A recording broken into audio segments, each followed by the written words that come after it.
You see this? And you see this? That is the time. 4 in the morning. And that is because we go into a place called Stradbroke, or Stratty Island. You may have heard of it, you may not. It's far away from here, that's all I know. Anyway, let's get going on the 7 o'clock barge. Jesus, I'm a zombie. So that's right, we're heading to Stradbroke Island, doing the long drive from the sunny coast across the Gateway Bridge over to where the barge takes off. Long drives means lots of noise. I've actually got my earplugs in. I'm not even joking. It's that noisy. But I am in a cathedral right now. It's nice and quiet. We've also got TJ coming along. Well, actually, I'm going along on his trip.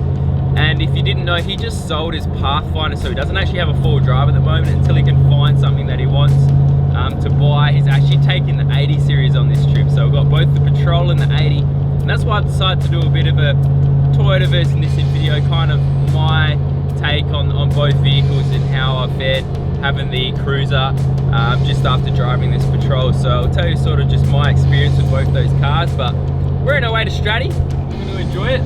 There he is. I love this time of the day when the sun starts coming up. When you're leaving in the dark, it's not so great, but once the sun's up, she's all right.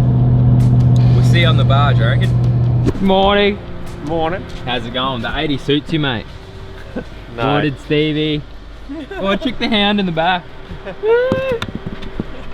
So TJ's running the 80 because actually he needs a new car. So I reckon comment down below what car you reckon TJ should get. What are the requirements? Newer than this. Newer than this. It's got to be reliable. How's the exhaust? Oh no.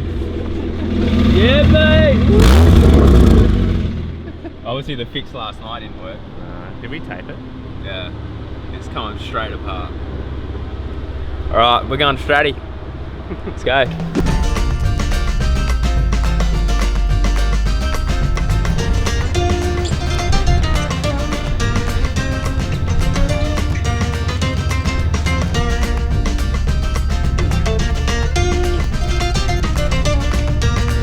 Alright, we're here now. Stradbroke Island is sort of one of the more civilised islands in Queensland. There's a few roads here, a couple of towns. People do live here, but on that east coast you do get the whole beach side where there's camping and all that, which is where we're going to be heading today.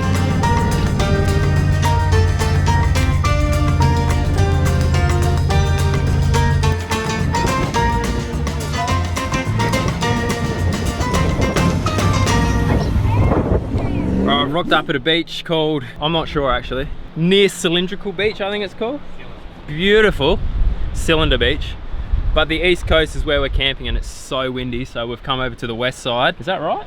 Yeah. Yeah. And gonna have some lunch and that, but look at this. This reminds me of WA a little bit. Beautiful blue water. It's pretty cool to have both the rigs here. So we got the 80 and the Patrol. This thing goes mad on the beach. It's got the rugged terrain, the black bear. So this is the first time I've actually used the mud terrains, but they've gone pretty good so far. Like the bloody 10 meters that we did coming in, that's about it. But we'll see how they go. I've got them down to 20 PSI. That's all you need.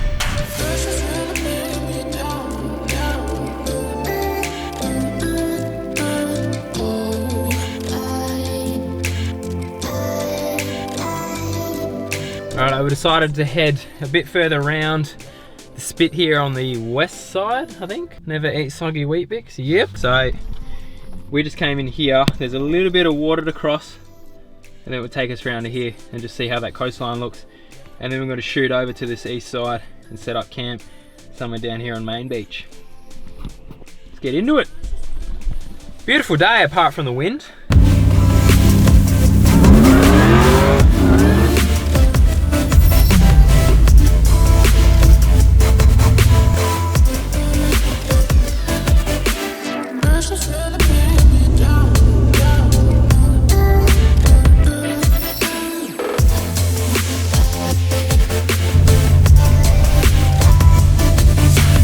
Drive the Patrol, mate. Me?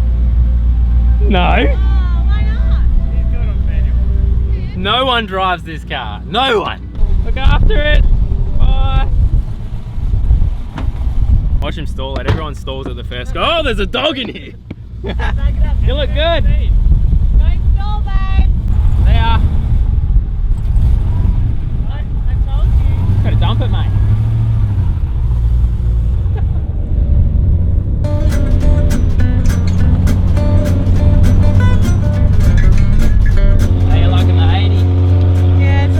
It's alright. No new car. I think it's a beach, babe. This thing loves being on the beach. It does.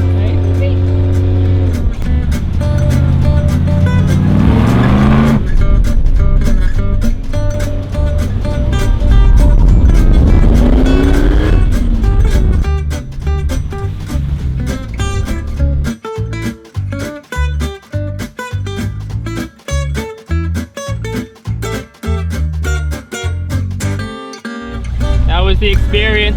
Yeah, actually it's pretty hard to drive. I don't know how you could go off-road, mate. Oh, you look good in it. Yeah, it's hard. It's like hard to, it would be hard on rock You gotta crawl. actually drive it, eh? On a rock crawl, it'd be really hard. Look, Pepper's falling asleep. The doggo is so tired. I think we're gonna head over to the other side now, find a camp. It's gonna be kind of windy, but hopefully not too much. These guys set up gazebos. I don't know what it is about these Queenslanders. Setting up gazebos and If you do that. oh, claim the spot. That's what we're gonna do, claim the spot. Get out of here.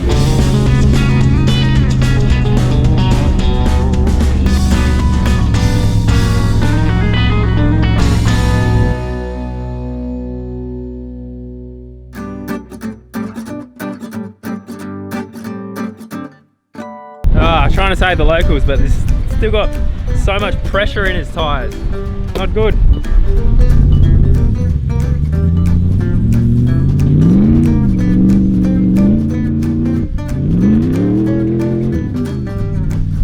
That Triton had like 50 PSI on the tyres.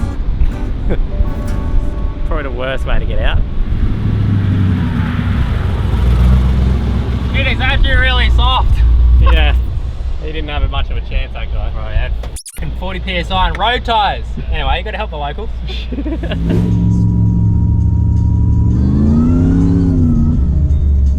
So when it comes to temperature, obviously on the beach, the LS high performance engine gets a bit hot. We've got alarm number 1, that went off.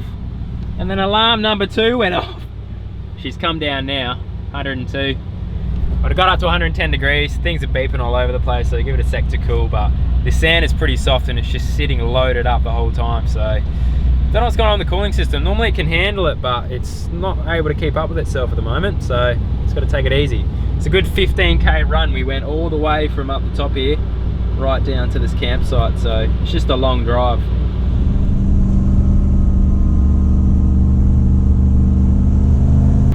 I was waiting for this when TJ gets bugged. Been driving along? Give it a real go.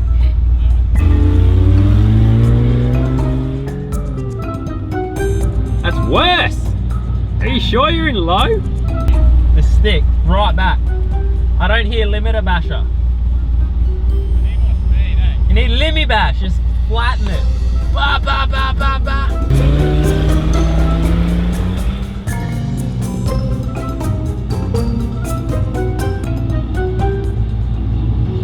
Oh no.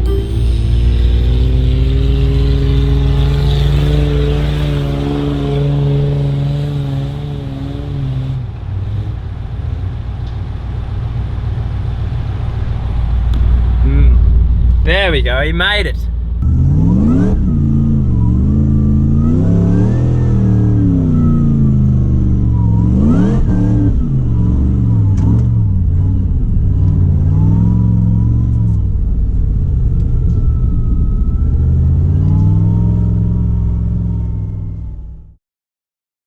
Righto, so I wanted to do this little video to kind of summarize my experience with owning both a Patrol and a Cruiser. I mean, Toyota versus Nissan is kind of like the Ford versus Holden in the four-wheel drive industry. They're sort of the two major players and people debate which is better and all that. So now I can say that I've owned both of them. And I'll say straight off the bat, before we get into it, if I want to just jump in and drive something, to be honest with you, it's got to be the Cruiser. It's the most comfortable, it's easy to drive, and I think it's because it's kind of still stock, I'm going to be honest. Alright, so I'm going to start off with one major thing that people always think about, and that is the cost. We'll start with the cost of the car. Patrol, the reason I ended up in a Patrol instead of a Cruiser is because they're a lot cheaper to buy. They're kind of the cheaper end of the scale. I picked the thing up pretty cheap compared to a coil cab, but in saying that, the Cruiser, the 80 series, I got that for $3 grand, and I think it's because it's old. So being an old car, you can probably pick up stuff cheap, but what I will say when it comes to parts, Toyota parts are a lot more expensive. I found that. Patrols, there's that many out there, you can normally get stuff secondhand pretty cheap, and even new, they're not so bad, but I think cruiser parts are just it's like a tax on cruiser stuff. I mean, anyone that owns a 79 knows that anything Toyota costs $1 million bucks, so in the long run, it's probably gonna cost a bit more. The next thing I want to talk about is sort of comfort and capability. I already said at the start that I think the Cruiser is a lot more comfortable, and that is, it's like you're driving a lounge chair, the thing you cruise around in. Really soft suspension, really nice seats, a lot of space. The Patrol, I think it's because it's a single cab, it's quite tight. I found a little bit more crammed, but yeah, it's sort of what I've used to. I have changed the seats to XR6 seats, which are more of a bucket seat, so they hold you in a bit tighter, which is nice, but at the same time on a big open road, it's nice to be in a big old lounge chair. Capability, what I will say, look, the Patrol is just a beast off-road. I mean, a lot of money's been put into the suspension, the setup, the motor, the power, all that kind of stuff, so it can handle a lot of the tough stuff. But the Cruiser's been amazing on the beach, on the sand. I think it's because it's still quite light. And being underpowered on the sand, it kind of helps you, because when you take off, you're not going to be digging and throwing up so much sand. It kind of just floats across the beach. The Patrol gets a little bit hot on the beach. That's just because of the engine. It's so high performance that it kind of needs that airflow. But capability, they're kind of on par. Haven't done too much tough stuff in the 80. I did do a bit of mud stuff. It didn't quite go up to the standard, and that's because it didn't have lockers. But once that thing's got lockers, I think it'll perform really well. All right, working on them, building them, built not bought. I mean, I've pulled both these cars kind of apart. I've been right through the Patrol, know that thing back to front. And what I've found with the Cruiser, I think it's very modular. I think things come apart easily, that's kind of segmented. Bits come off, you can replace them. Nothing's too integrated, which I really like. It's just like a big jigsaw puzzle, similar to the Patrol. I mean, everything can be changed. Nothing's gonna be, if you damage something, it's not gonna affect this and that. Everything we pulled apart. But what I will say is a Patrol, the whole thing is put together with 10 mil bolts. Like, it's crazy. You got a 10 mil spanner, you can basically rebuild the thing. But in a similar sense, on the Cruiser, it's the same sort of thing, but they use 12 and 13 mil. So take that with a grain of salt, but I mean, these Toyotas are put together with slightly bigger bolts. It could mean they're stronger, I don't know. All right, fuel economy. They're both petrol. Obviously mine uses about 25 to 28 litres per 100. That's because it's just uses so much fuel because it's a V8. The Cruiser's not that much better, I will say. It's the stock FZ, but it's always working hard to try and keep the thing moving because it's really underpowered. It's super underpowered, and it's a petrol, so it guzzles quite a bit of fuel. The plan is to rebuild a 1FZ, so it's going to remain the petrol, the straight six. It's going to remain the petrol, the straight six, but we're going to be putting a big Garrett turbo on there. So I think it's going to have a lot more power, which may help its kind of underloadness, but I think it's still going to use quite a bit of fuel. So we'll stay tuned with how the economy goes when the power is quite similar between the two. But at the moment, anything petrol uses way more than a diesel would, so they're about the same. I just want to do this little comparison just so you guys get an understanding of someone, like a personal experience who's owned both cars. So hopefully it gives you a bit of insight if you are deciding to buy something. It really, to me, I'm on the fence. I mean, until I build up the 80 to the level the Patrol is, I can't really say what I like more, but as a factory vehicle, the 80 goes bloody awesome. All right, I'm gonna make some dinner, have some beers. I'll see you in the morning.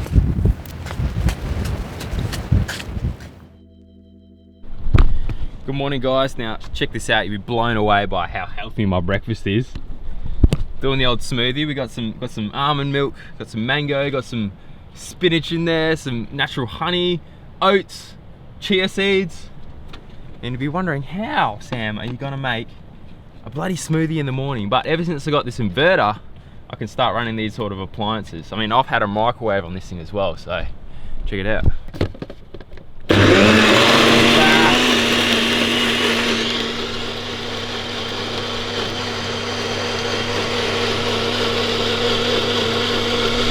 Pulling a solid 60 amps at 600 watt.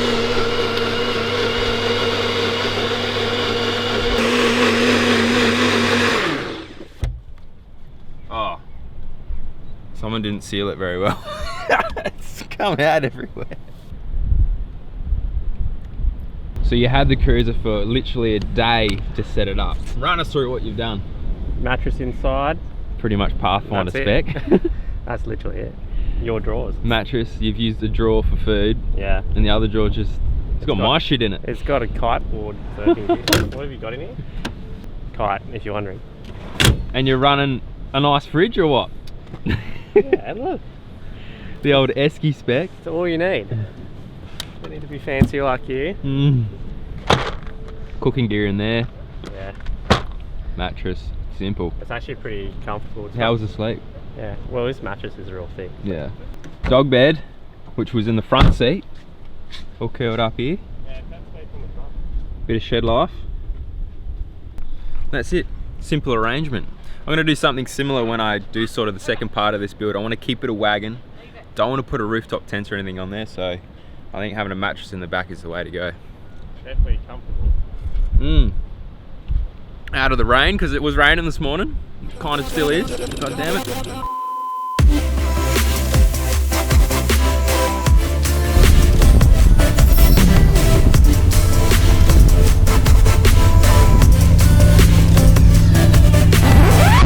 Oh no. Bit soft today. There you go. That's all you need. What do you reckon made that? Aliens? Definitely. They're like literally perfect circles. I think we're up to bog number 4 or 5 for this little trip, and it's the lifeguard this time. Oh god. I need to get right up in there. I need a zoom lens. I'm like the paparazzi.